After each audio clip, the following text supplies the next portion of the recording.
People look to me as a go-to council member for the issues that they face when they have trouble in town.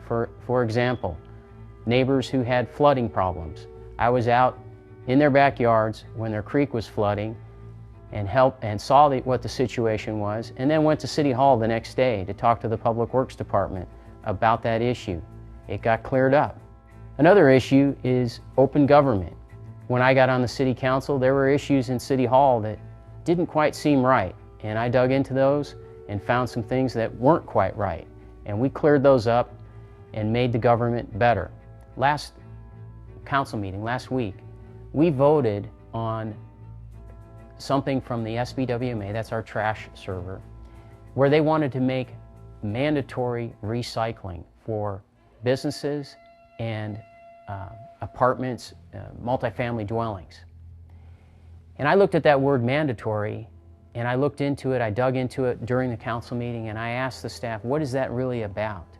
Why do we need mandatory? I'm all for conservation and recycling and these kinds of things, but the word mandatory concerned me.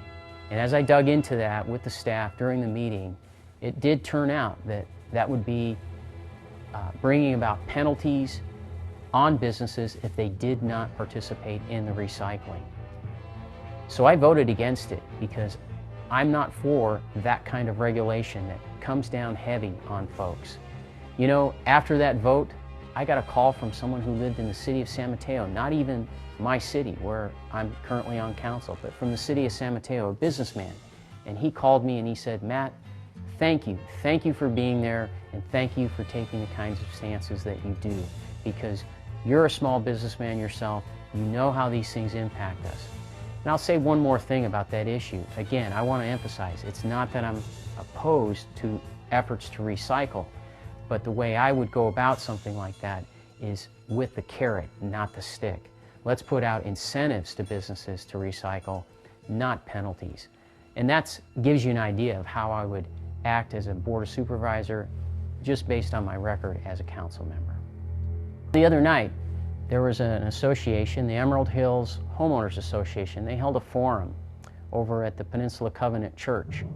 And one of the questions that came up, one of the issues that came up quite frequently was design review committees, property rights, the ability to develop a parcel that someone may have bought, they want to put a house on it, and dealing with the design review committee and the heaviness of it. The regulations that have come about as that design review committee has been there. That was a great concern of folks. They actually talked about some of their neighbors who had gone bankrupt because they bought a piece of property, tried to go through the design process, and it was taking so long that they couldn't manage it, and it got unaffordable for them. These kinds of things ought not to happen. If a person buys a piece of property, they should be able to develop it. If they have an idea of their dream home, they should be able to build it.